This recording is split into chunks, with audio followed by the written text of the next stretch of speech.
धृतराष्ट्र की लोहे की बाहों में बंदी। नमस्कार दोस्तों, स्वागत है आपका एक और दिलचस्प और भावपूर्ण कहानी में, जो हमारे महाकाव्य महाभारत से जुड़ी है।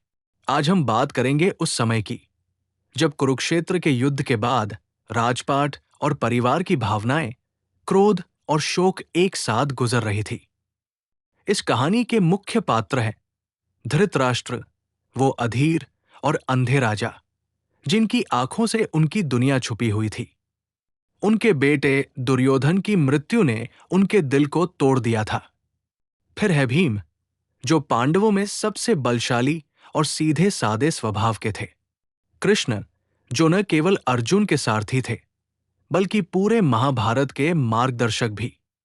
और अंत में गांधारी, धृतराष्ट्र की पत्नी, जिनकी आंखों पर काला पट्टी बांधी हुई थी और जो अपने पुत्रों की मृत्यु का गहरा शोक मनाती थी। ये कहानी उस समय की है जब महाभारत के भीषण युद्ध के बाद सारे परिवार और राज्य की भावनाएं उबल रही थी। युद्ध खत्म हुआ था, लेकिन जख्म अभी ताजा थे। धृतराष्ट्र, जो अपनी आंखों से तो अंधे थे, लेकिन दिल से अपने पुत्र के लिए पूरी दुनिया देख रहे थे, अपने क्रोध और दुख से टूट चुके थे। भीम, जिसने युद्ध में दुर्योधन से अपनी प्रतिशोध ली थी, अब अपने कर्मों की गहराई समझ रहा था। कृष्ण, जो हमेशा धर्म और न्याय के मार्ग पर चलने की सीख देते थे, अब अपने मित्रों को शांति और सहनशीलता का उपदेश दे रहे थे। गांधारी, जो अपने पुत्रों के लिए मातृत्व का सर्वोच्च उदाहरण थी, अपने आंसुओं को रोकने का संघर्ष कर रही थी। तो चलिए शुरू करते हैं इस भावुक कहानी को। कुरुक्षेत्र के युद्ध के अंत में जब धृतराष्ट्र ने अपने पुत्र दुर्योधन की मृत्यु देखी, तो उनका दिल टूट गया।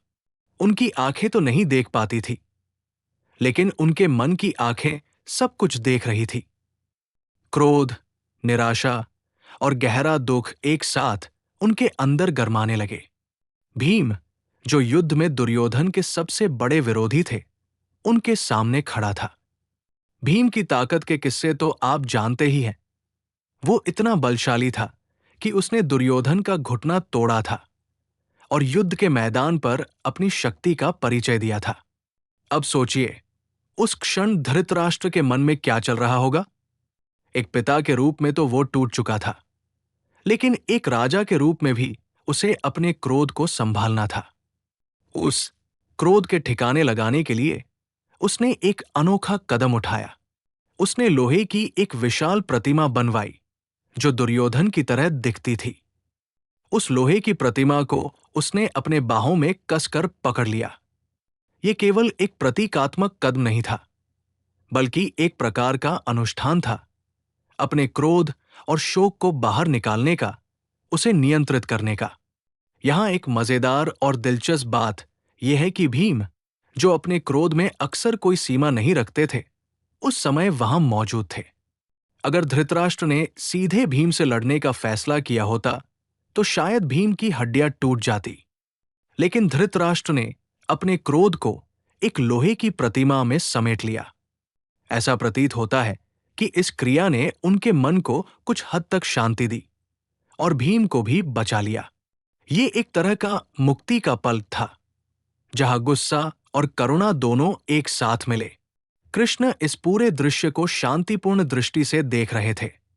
उन्होंने समझाया कि क्रोध और शोक को सीधे बाहर निकालना सभी के लिए हानिकारक हो सकता है।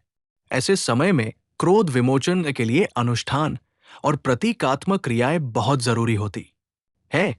इसी तरह के अनुष्ठान से राजा ने अपने भीतर के तूफान को नियंत्रित किया और राज्य की भावनाओं को भी एक दिशा दी। गांधारी, जो अपने पुत्रों के लिए अपार प्रेम रखती थी, उन्होंने भी इस अनुष्ठान को एक तरह की समाप्ति के रूप में देखा। उनके लिए ये लोहे की बाहों में बंद होना अपने पुत्र के साथ अंतिम बार मिलने जैसा था, जिससे वे अपनी पीड़ा को कुछ हद तक समेट सकी। ये एक बहुत ही मानवीय और संवेदनशील क्षण था, जो हमें सिखाता है कि कभी-कभी क्रोध और दुख को सीधे संघर्ष में बदलने के बजाय हमें उसे समझदारी और सहनशीलता से संभालना चाहिए। दोस्तों, इस कहानी से हमें क्या सीख मिलती है?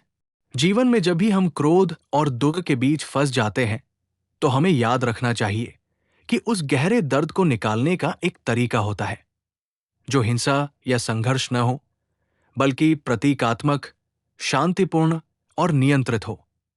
राजाओं के लिए भी ये जरूरी था कि वे अपने भावनाओं को प्रबंधित करें, क्योंकि उनका व्यवहार पूरे राज्य पर असर डालता था।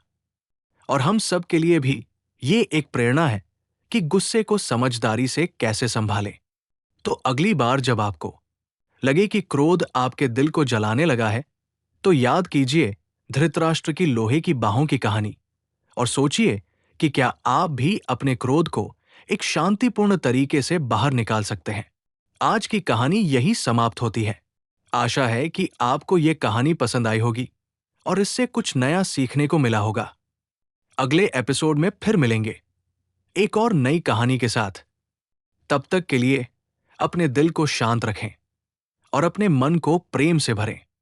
जय महाभारत।